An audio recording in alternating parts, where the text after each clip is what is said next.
নমস্কাৰ ছাত্ৰ-ছাত্ৰীসকল তোমালোকক পোনপ্ৰথমে মেমৰি ইউটিউব চেনেললৈ স্বাগতম জনাইছো। আজি আমি দশম শ্ৰেণীৰ গণিত বিষয়ৰ যেটো ত্ৰিভুজ অৰ্থাৎ ষষ্ঠ অধ্যায় ত্ৰিভুজ আছে এই ত্ৰিভুজ পাঠৰ যিবিলাক এমসিকিউ হ'ব পাৰে সেইবিলাক আমি ডিসকাস কৰিম। এতিয়ালৈকে আমি আগত যিবিলাক পাঠ আছিল এইবিলাক আমি ডিসকাস কৰিছো আৰু এতিয়া আজি ত্ৰিভুজৰ বিষয়ে ডিসকাস কৰিম। আশা কৰোঁ তোমালোকে ভিডিঅ'টি সম্পূৰ্ণৰূপে শেষলৈকে চাই থাকিবা। এতিয়া চোৱা আমি ইয়াৰ প্ৰথম প্ৰশ্নটো লৈ আহিছো। যদি দুটা সদৃশ ত্ৰিভুজৰ বাহুৰ অনুপাত 4:9 তেন্তে ত্ৰিভুজ দুটাৰ কালিৰ অনুপাত হ'ব। অৰ্থাৎ আমাক ত্ৰিভুজ দুটাৰ বাহুৰ অনুপাত দি থৈ দিয়া আছে 4:9 আৰু ইয়াৰ যিটো কালিৰ অনুপাত হ'ব সেইটো দি দিছে। অপচন এ আছে 2:3, অপচন বি আছে 4:9, অপচন চি আছে 81:16 আৰু অপচন ডি আছে 16:18। এতিয়া চোৱা আমাক যেটো বাহুৰ অনুপাত কি দি থৈ দিয়া আছে এটো দি থৈ দিয়া আছে 4:9। এতিয়া আমি ইয়াতে কৰিম কি 4:9 মানে আমি কি লিখিব পাৰো 4/9। ঠিক আছে, এইখিনি তো তোমালোকে বুজি পাই গলা। এতিয়া চোৱা আমাক যেটো কালিৰ অনুপাত দিছে হেতু সিম্পলি 4/9 হোল স্কয়াৰ কৰি দিলে হৈ গল। এটো মানে কিমান হৈ যাব 4^2/9^2 তাৰ পিছত আহি যাব 16/81 আৰু এটো যদি আমি অনুপাতত লিখি কি হৈ যাব 16:81। তো কোড আছে অপচন ডি আছে। So option D is the correct answer. এতিয়া আমি নেক্সট প্ৰশ্নটোলৈ আগবাঢ়িছো। আৰু এটা কথা এই যেটো নাম্বাৰ 1 কোৱেশ্চন আছিল আজিৰ এক নম্বৰ যেটো কোৱেশ্চন আছিল হেতু HSLC 2015 ত আহি গৈছে। এটো মই লিখি থৈ দিছো কাকত তেতিয়া তোমালোকৰ সহায় হয়।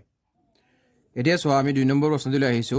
ABC এটা সমদ্বিবাহু ত্ৰিভুজ যত কোণ C = 90 ডিগ্ৰী যদি AC = 6 cm হয় তেতিয়া হলে AB = what? অৰ্থাৎ AB কিমান সেন্টিমিটাৰ হ'ব এটো সুধিছে। অপচন এ আছে 6√2 cm, অপচন বি আছে 6 cm, অপচন সি আছে 2√6 cm আৰু অপচন ডি আছে 4√2 cm।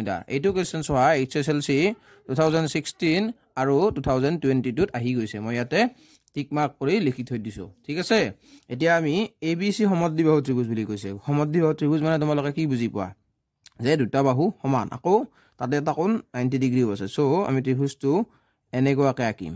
ঠিক আছে, ইয়াত C কোণটো কিমান বুলি কৈছে 90 ডিগ্ৰী বুলি কৈছে। C কোণটো ইয়াত আঁকি দিলো আৰু ইফালে যিকোনো এটা পজিশনত A আৰু B দি দিলো। এতিয়া চোৱা আমাক যেটো সমদ্বিবাহু ত্ৰিভুজ বুলি কৈছে নিশ্চয় এইডাল আৰু এইডাল ইকুৱেল হৈ যাব। আকৌ আমাক AC ডাল কিমান বুলি দি থৈ দিয়া আছে AC ডাল দি থৈ দিয়া আছে 6 cm বুলি দি থৈ দিয়া আছে। AC ডাল 6 cm দি থৈ দিয়া আছে। ইয়াত চাবা AC = AB হৈ যাব হয় না। সমদ্বিবাহু ত্ৰিভুজ বুলি যেটো দি থৈ দিয়া আছে গতিকে AC = যদি AC ডাল হৈ যায় তেতিয়া হলে AC = CB হৈ যাব। AC = CB হৈ যাব গতিকে এইডালো 6 cm হৈ যাব।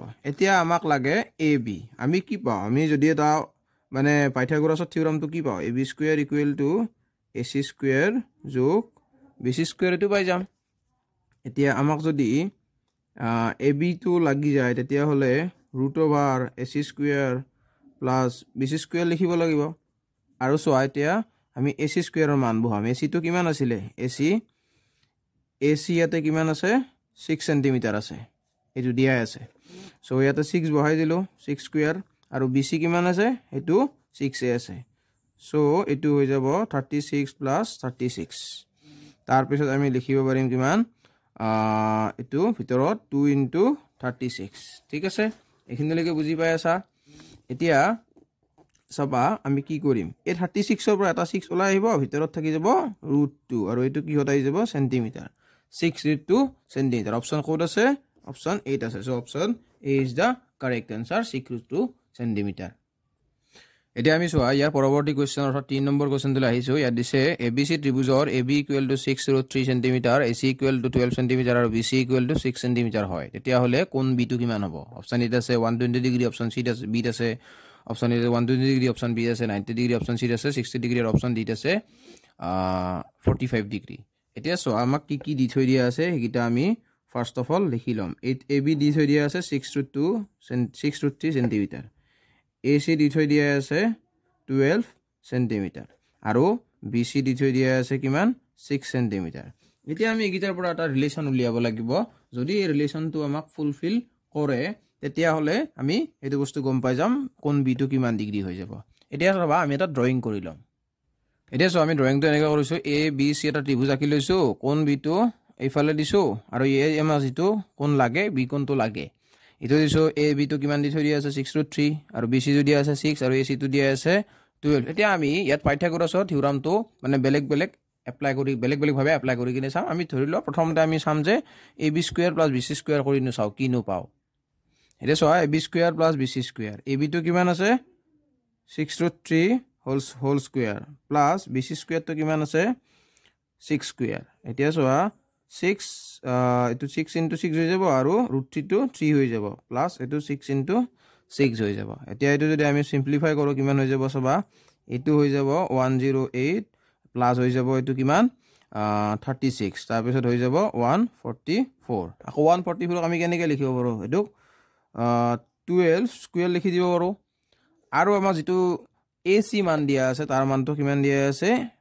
12 দি ধৰি আছে সো এটো ac স্কয়াৰ লিখিব পাৰো আমি কি পাই গলো এতেকে ac square = ab square + bc square বুজি পালা অৰ্থাৎ কি হৈ গল এটো এটা পাইথাগোৰাছৰ যে থিওৰাম আছিল এটো মানে ইয়াত মানি ললে গটিকে ac টো হৈ যাব অতিভুজ সো b কোণটো কিমান কোণ b টো কিমান ডিগ্ৰী হৈ যাব কোণ b টো হৈ যাব 90 degree so option b is the correct answer আশা কৰো তোমালোকে এটো ভালদৰে বুজি পালা অলপ চাই লবা যদি বুজি পোৱা নাই বুজি পাই যাবা এতিয়া সো আমি 4 নম্বৰ প্ৰশ্নলৈ আহিছো যদি ত্ৰিভুজ abc আৰু ত্ৰিভুজ pqr or ab by qr = bc by pr = ca by pq হয় তেন্তে ত্ৰিভুজ pqr অৰ লগত সদৃশ হোৱা ত্ৰিভুজটো কি হ'ব অপশন এ আছে ত্রিভুজ ABC অপশন বি আছে ত্রিভুজ CAB অপশন সি আছে ত্রিভুজ BAC আৰু অপশন ডি আছে ত্ৰিভুজ ACB এতিয়া আমি ত্ৰিভুজ আঁকিলম দুটা ত্ৰিভুজ আঁকিলম চাবা প্ৰথম ত্ৰিভুজটো আমি আঁকিছো আমি যেটো ডাইৰেক্ট দি দিছো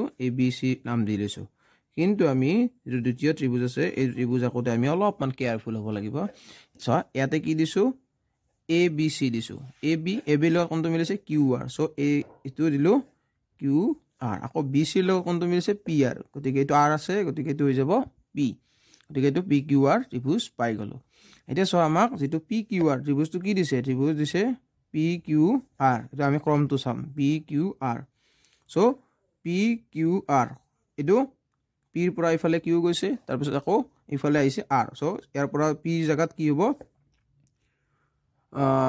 P জাগাত কি হৈ যাব এটো ত্রিভুজ কি হৈ যাব P জাগাত C আহি যাব P কি হৈছে Q জাগাত কি আছে A আছে আকৌ লাষ্টত R আছে ইয়াতে B আছে সো আমাৰ ৰিকোয়াৰ্ড আনসাৰটো কি হৈ গল ত্ৰিভুজ CAB টো ত্ৰিভুজ PQR ৰ লগত সদৃশ হৈ যাব নিশ্চয় বুজি পালা তোমালোকে এটো ছাত্ৰছাত্ৰীসকল এই যে ত্ৰিভুজ অধ্যায় আছে ত্ৰিভুজ অধ্যায়টোৰ পৰা MCQ বহুত বেছি ধৰণৰ আহিব নোৱাৰে সাধাৰণতে কমকে আহে গতিকে যিমান কিটা আহিব পাৰে এনেকুৱা টাইপৰ মই দেখাই দিলো এটো আজি আমি লাষ্ট যেটো কোৱেশ্চন আছে এজলৈ আহিছো কি দিছে সোৱা ইয়াতে সমকোণী ত্ৰিভুজ ABC ৰ ক্ষেত্ৰত কোণ A = 90 ডিগ্ৰী হলে তলৰ কোণটো সত্য অৰ্থাৎ এটা সমকোণী ত্ৰিভুজ এটা দি থৈ দিয়া আছে তলৰ কোণটো সত্য বুলি সুধিছে মানে সমকোণী ত্ৰিভুজ এৰ ক্ষেত্ৰত যদিহে তাৰ A কোণটো 90 ডিগ্ৰী হয় এটা সোৱা A option A is AB square = BC square plus AC square option B is AC square = AB square plus BC square or option C is BC square = AB square plus AC square or option D is এটাও নহয় এটা so কোণ A টো 90 degree বুলি কৈছে আৰু সমকোণী মানে ত্রিভুজ বুলি কৈছে সো আমি এটো আঁকিলম যেহেতু আমাক কোণ A টো 90 ডিগ্ৰী বুলি কৈছে A কোণটো কিমান ডিগ্ৰী ৰাখি দিলো 90 ডিগ্ৰী ৰাখি দিলো সো তাক বাদ দি বাকি যেটা থাকিল দুটা B আৰু C হৈ যাব এটা সমকোণ ত্ৰিভুজ যেটা দেখাই পাইছে যে পাইথাগোৰাছৰ থিওৰামটোৰ কথা আমাক সুধিছে ইয়াত পাইথাগোৰাছৰ থিওৰাম মতে কি হৈ যাব BC স্কয়াৰ BC এডাল ত্ৰিভুজ হয় নে নহয় BC স্কয়াৰ = বাকি দুডাল বাহুৰ বৰ্গৰ যোগফল AB square + AC square AB square + AC square এতিয়া সৈতে কোড আছে এটো আছে option C so option C is the correct answer আশা কৰো তোমালোকে আজি যিখিনি পঢ়ালো এখিনি ভালদৰে বুজি পালা আৰু যদি ভিডিওটি ভাল পালা তেতিয়া হলে লাইক কৰিবা আৰু চেনেলটো সাবস্ক্ৰাইব কৰি থৈ দিবা আৰু লগতে বন্ধু বান্ধৱীৰ লগতো শেয়াৰ কৰিবা যাতে আৰু তোমালোকে যাতে এইবিলাক ভিডিওবিলাক আগলৈকে পাই থাকা তেতিয়া কাৰণে চেনেলটো সাবস্ক্ৰাইব কৰি ৰাখিবা বুলি আশা কৰিলো ধন্যবাদ আজিলৈ ইমানখিনি আছিল